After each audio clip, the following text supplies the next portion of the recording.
Buenos días, a nosotros nos correspondió el baile de Cartoon Dance. Este baile se caracteriza por movimientos como la flexión de cuello, hiperextensión de tronco, inclinación lateral, rotación externa de hombros, abducción de hombros, flexión de codo, pronación de mano, flexión de muñeca, desviación radial, pelvis en retroversión, rotación externa de cadera, flexión de rodilla y plantiflexión.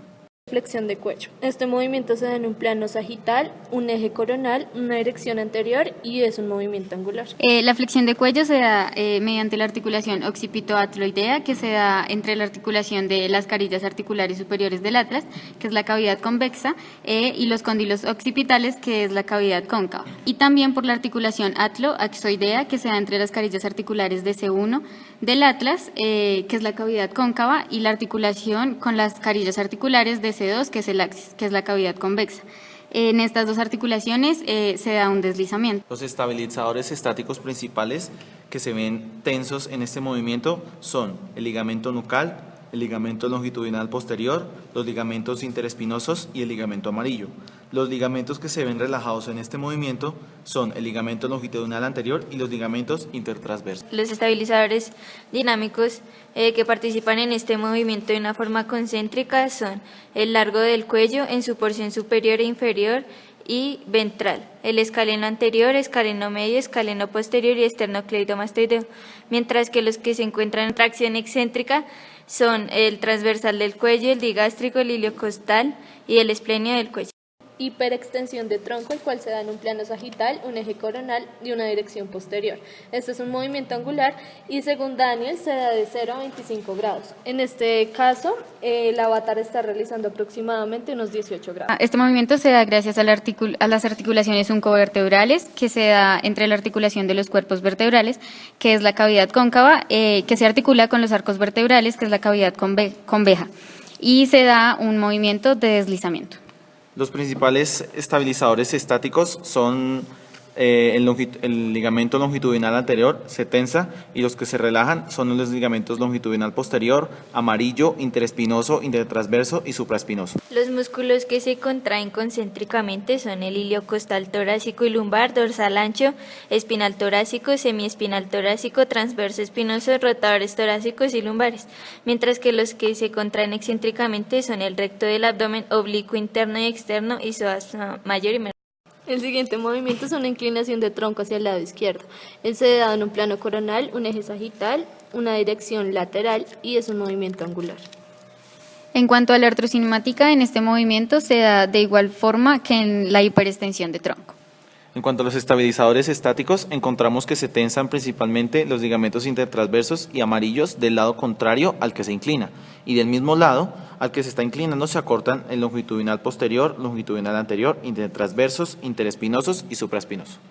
En la región lumbar de la inclinación se contrae el dorsal ancho, mientras en la región abdominal se contraen los oblicuos interno y externo en la parte lateral. Una rotación externa de hombros, el cual se da en un plano transversal, un eje vertical, una dirección lateral, es un movimiento translacional y se da aproximadamente de 45 a 50 grados. Este movimiento se da gracias a la articulación glenohumeral, que se articula la cabeza del húmero, que es la cavidad convexa, con la cavidad glenoidea, que es la cavidad cóncava.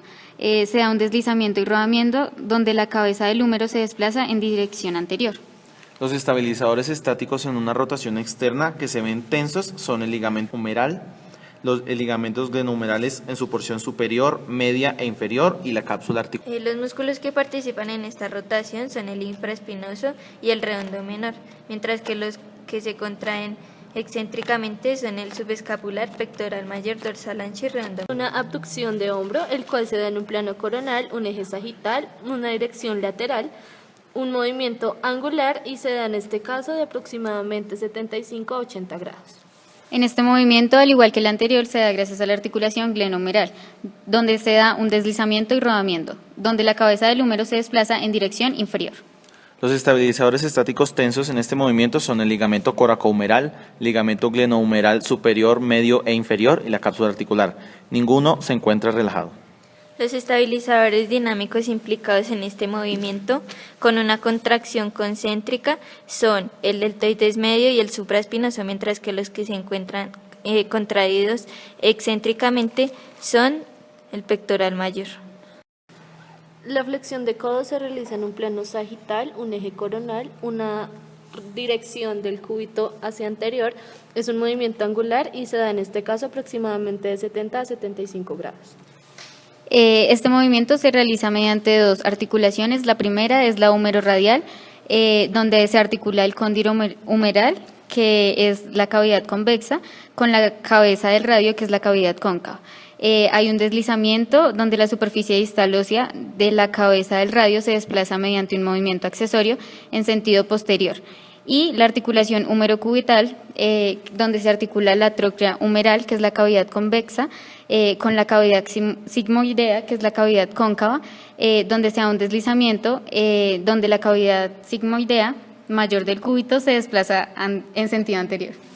Los estabilizadores estáticos en la articulación húmero-radial que se ven tensos son los fascículos posteriores de los ligamentos colaterales medial y lateral. Los que se encuentran relajados son los fascículos anteriores de los ligamentos colaterales medial y lateral. En la articulación húmero-cubital, los que se encuentran tensos son los fascículos posteriores de los ligamentos colaterales laterales. Y los que se encuentran relajados son los fascículos anteriores de los ligamentos colaterales laterales. Los estabilizadores dinámicos son el bíceps braquial, el braquial anterior y el supinador largo, mientras los que se contraen excéntricamente son el tríceps y el ancón. La flexión de muñeca se da en un plano sagital, un eje coronal, una dirección anterior o ventral de la mano. Es un movimiento angular y se da de aproximadamente 75 a 80 grados en este caso. En este movimiento se da gracias a la articulación radio-ulmo-menisco-carpiana, donde se articula la superficie proximal mortaja radio-ulnar, que es la cavidad cóncava, conformada por las caras inferiores de los extremos distales del radio y el cúbito, que se encuentran limitadas en sus bordes medial y lateral por la apófisis estiloides de cada uno de los huesos. Y se articula con la superficie distal, que es la cavidad convexa, que está conformada por las superficies proximales de los huesos escafoides, semilunar, que se articulan con el radio, y piramidal, que se articula con el cúbito. Se da un movimiento de deslizamiento y rodamiento, donde la flexión palmar genera un movimiento con dirección dorsal de la superficie articular de la primera fila del carpo. Los estabilizadores estáticos comprometidos en este caso, que se ven tensos, son el ligamento radiocarpiano dorsal, y los que se ven relajados son el ligamento radiocarpiano palmar. Los músculos implicados en este movimiento con contracción concéntrica son el palmar mayor, el flexor radial del carpo y el flexor cubital del carpo. La pronación de la mano se da en un plano coronal, un eje sagital. La dirección se da lateral y un poco hacia inferior por parte del radio. Es un movimiento translacional y se da en aproximadamente 80 grados. En este movimiento se da, al igual que en la flexión de codo, mediante la articulación húmero-radial, donde se genera un deslizamiento donde la superficie distal ósea de la cabeza del radio se desplaza mediante un movimiento accesorio en sentido posterior, y la articulación húmero-cubital, donde se realiza un deslizamiento donde la cavidad sigmoidea mayor del cúbito se desplaza en sentido anterior. Los estabilizadores estáticos comprometidos en este caso que se ven tensos son el ligamento anular, el ligamento angular, el ligamento radioulnar anterior, el ligamento radioulnar posterior y el ligamento cuadrado de Denus. Los estabilizadores dinámicos son el pronador redondo y el pronador cuadrado. La desviación radial presente se da en un plano coronal, en un eje sagital, en una dirección medial y es un movimiento angular. En cuanto a la artrocinemática, en este movimiento se da igual que en la flexión de muñeca mediante la articulación radio-ulno-menisco-carpiana, y se da un deslizamiento que genera un movimiento con dirección lateral. Los estabilizadores estáticos que se ven tensos son el ligamento ulnocarpiano, el ligamento ulnar lateral. Los ligamentos que se ven relajados son el radiocarpiano palmar, radiocarpiano dorsal y Los músculos de la desviación radial son el primero, el segundo radial y el palmar mayor. La retroversión de la pelvis se da en un plano transversal, en un eje vertical, en una dirección antero-posterior y es un movimiento translacional. Se da mediante la articulación sacroiliaca, donde se articula la carilla articular del hueso coxal, situada en la parte posterior-superior de la cara interna del hueso ilíaco, que es la cavidad cóncava, y se articula con la superficie articular del ala sacra, cuyos bordes se superponen a los de la carilla articular del hueso coxal, que es la cavidad convexa. Como es anfiartrosis, se da un deslizamiento, pero muy leve. Los estabilizadores estáticos comprometidos que se ven tensos son los ligamentos iliolumbar, sacroiliacos interóseos bilaterales, y los que se ven relajados son los sacroiliacos anteriores. Los músculos contraídos concéntricamente en la retroversión de la pelvis son el cuadrado lumbar, dorsal ancho, oblicuo externo abdominal, oblicuo interno abdominal e iliocostal lumbar. La flexión de cadera se da en un plano sagital, un eje coronal y una dirección anterior por parte del fémur. Se da aproximadamente en este caso de 60 a 65 grados. Es un movimiento angular. En este movimiento, al igual que en la rotación externa de cadera, se da mediante la articulación coxofemoral, donde se realiza un giro. Los estabilizadores estáticos comprometidos que se ven tensos en este movimiento son el ligamento redondo y el ligamento isquiofemoral. En cambio, los que se encuentran relajados son el ligamento iliofemoral y el ligamento pubofemoral. Los músculos contraídos concéntricamente son el psoas mayor y el ilíaco, y los contraídos excéntricamente son el glúteo mayor y los isquiotibiales. La rotación externa de cadera se da en un plano transversal, en un eje vertical. La dirección se da lateral y un poco posterior por parte del fémur, y es un movimiento translacional. Este movimiento se da mediante la articulación coxofemoral, donde se articula la cabeza femoral, que es la cavidad convexa, con la cavidad acetabular, que es la cavidad cóncava. Se realiza un deslizamiento y rodamiento donde la cabeza femoral se desplaza en sentido anterior. Los ligamentos que se ven tensos en este movimiento son el ligamento redondo, el ligamento iliofemoral y el ligamento pubofemoral, y el que se ve relajado en este movimiento es el ligamento isquiofemoral. Los músculos que se encuentran en contracción concéntrica son los obturadores interno y externo, los gemelos superior e inferior, el piramidal y el cuadrado femoral, mientras que los que están en una contracción excéntrica son el glúteo menor y el tensor de la fascia lata. La flexión de rodillas se da en un plano sagital, un eje coronal. Se da una dirección posterior de la tibia. Es un movimiento angular que se genera en este caso en aproximadamente 40 o 45 grados. Este movimiento se da gracias a dos articulaciones. La primera es la articulación femororotuliana, donde se articulan las carrillas articulares que se encuentran en la cara posterior de la rótula, que es la cavidad cóncava, y se articula con la tróclea femoral, que es la cavidad convexa. Se da un deslizamiento inferolateral de la rótula sobre la tróclea femoral.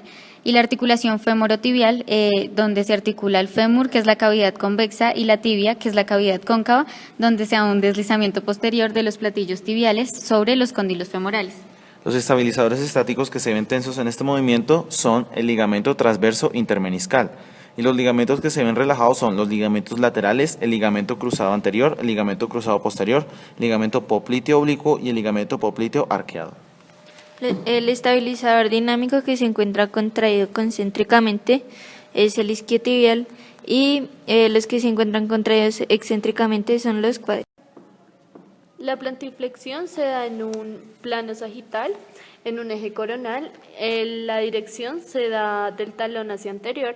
Es un movimiento angular que se genera aproximadamente de 45 a 50 grados en este caso. Este movimiento se da gracias a la articulación tibio-peronea astragalina, que está conformada aproximadamente por la mortajada tibio-peronea y distalmente por la cabeza del hueso astrágalo. La mortajada es una estructura situada por la cara inferior de los músculos tibia y peroné, unidos por la articulación tibio-peronea inferior, que posee una carilla articular de forma cóncava en sentido medio lateral para articularse con el astrágalo, que es la cavidad convexa.